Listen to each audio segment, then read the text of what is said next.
Welcome back, Falcons faithful. Today we break down the Sunday night game between your Atlanta Falcons and the Minnesota Vikings. But before we begin, make sure you hit that subscribe button.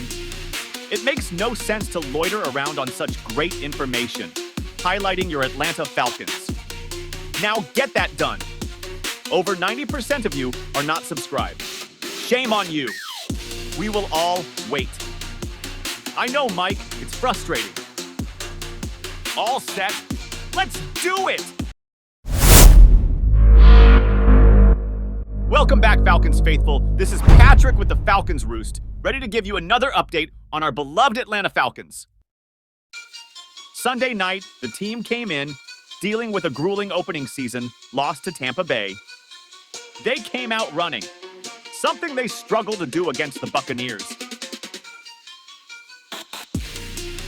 With great blocking by the offensive line, as well as the receivers, Bijan Robinson scampered 25 yards to open the game.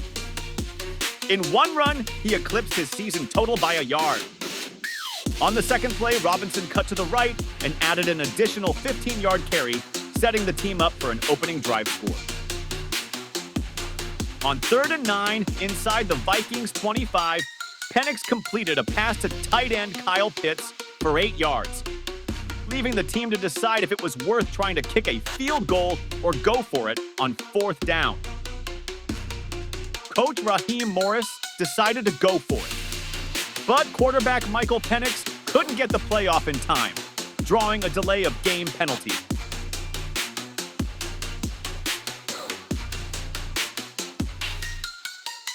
Out came newly acquired kicker, Parker Romo, formerly of the Blue Mountain State Mountain Goats. Go! Hey, I'm gonna kill you! I'm gonna kill you when I get down from here! It doesn't matter, you're not gonna hit me! You can never hit...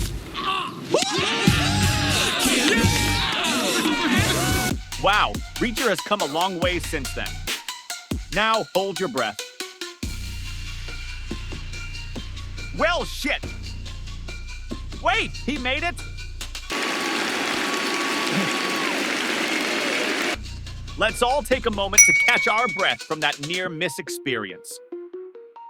The Falcons' defense took the field. This will later be referred to as Meet the Rookies. They held the Vikings to a 4th and 1 attempt where they swarmed quarterback J.J. McCarthy, forcing a turnover on downs.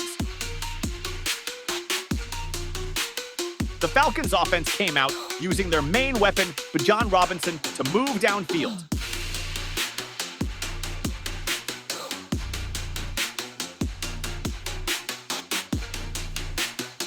But on 3rd and 5, the drive stalled when receiver Darnell Mooney couldn't pull down the touchdown pass from Penix. Out comes Parker Romo for a second attempt at a field goal. It's good! The Falcons may have found themselves a kicker. The most surprising part of this game is the play of the defense. Rookie rusher James Pierce landed his first sack of the season in the first quarter, ending the Vikings drive after the Falcons field goal. Atlanta took that opportunity to drive back into Vikings territory. But a rare mistake by receiver Drake London gave the ball back to Minnesota.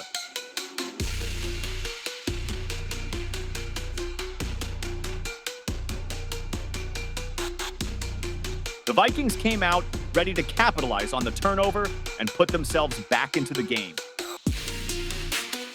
But Atlanta's defense stiffened up, making the Vikings earn every yard downfield. Off-season acquisition Leonard Floyd landed the Falcons their second sack of the game. The Vikings pressed onward, getting the ball to the 1-yard line, threatening to take the lead. But tonight, Atlanta was ready for the challenge. Minnesota, Miscues along with fierce pressure, stalled the Vikings out after Falcons rookie Jalen Walker landed his first sack of his career.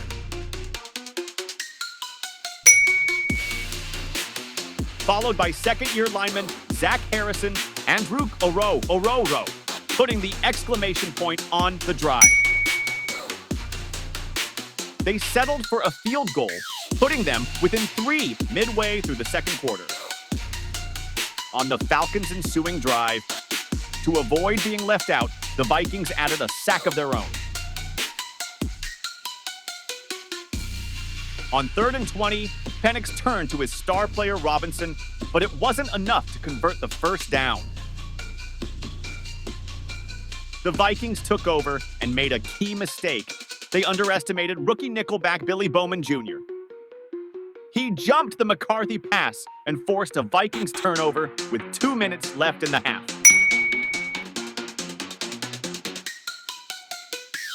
This lit a fire in the Minnesota defense. They attacked Penix ruthlessly, stalling the Falcons' 2-minute offense and forcing another Falcons field goal attempt. Out comes newly signed kicker Parker Blue Mountain State Romo for a 3rd attempt. Well, shit, I guess it couldn't last forever. Wait, he made it? With 14 seconds remaining in the half, the Vikings tried to get in field goal range. But second-year lineman Brandon Dorlus ended those hopes. Unfortunately, Falcons defensive back A.J. Terrell was injured on the play. He was out for the rest of the game. This injury affected the pass rush in the second half. The Vikings quickly capitalized, completing a long pass downfield to receiver Jordan Jefferson to get into field goal range. This play exploited rookie safety Xavier Watts' ignorance in dealing with all pro receivers. This play led to a Vikings 54-yard field goal, putting the teams into halftime with a 3-point Falcons lead.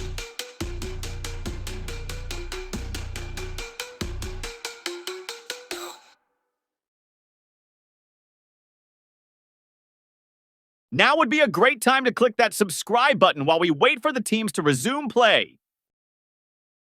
The Vikings received the ball in the second half down by a field goal. But the Falcons' defense held them to a 3-and-out, capitalized by Billy Bowman Jr., dropping a potential second interception on the night. Atlanta started from their 21-yard line using the talents of their star, Bijan Robinson. In typical fashion, he made a 3-yard run into a 9-yard gain. People comparing Robinson to any other running back in the NFC South only wish they had him.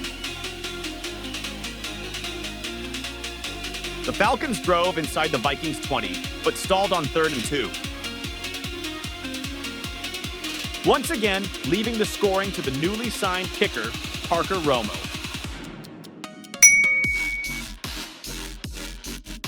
The Vikings, now down by 6, came out passing. But on 3rd and 1, linebackers Divine Diablo and Caden Ellis blew up the offensive line and held the Vikings to a 4th down decision. They decided to go for it. In a matter of mere inches, McCarthy just barely crossed the first down marker, even though the call was contested by critics. An underthrown pass from McCarthy ended the drive, forcing Minnesota to punt. The remainder of the third quarter was a defensive battle, both teams refusing to give an inch.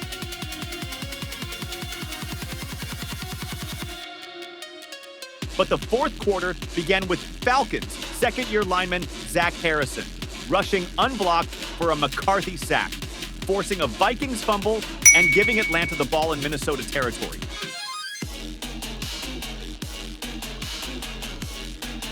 Atlanta immediately put themselves in field goal range.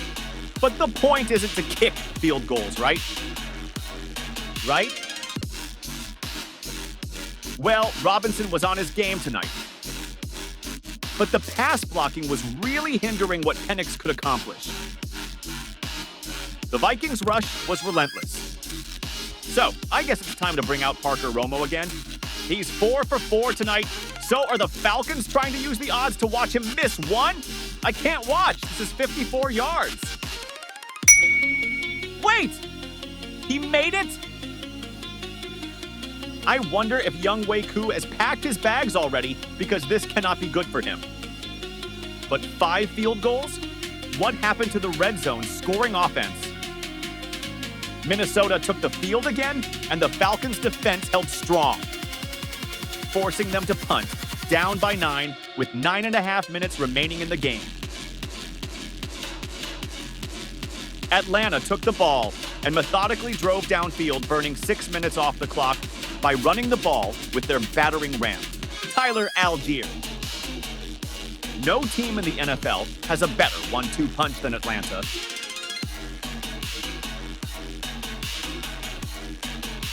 The stealth, speed, and shiftiness of Robinson matched with the strength and one-cut quickness of Algier. The drive ended with Algier walking into the end zone to seal the game.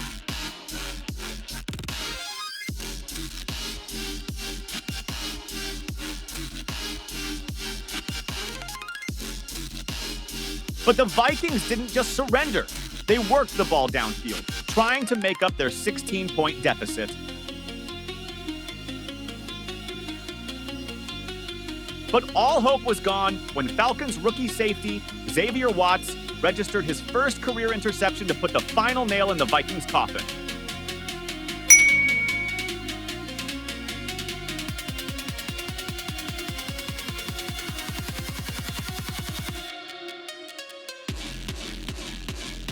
Adding insult to injury, the Vikings muffed the Falcons' final punt, which was recovered by Atlanta to end the game. And there you have it. Check back with the Roost for more of our analysis of your beloved Atlanta Falcons. Until the next time, cue the outro.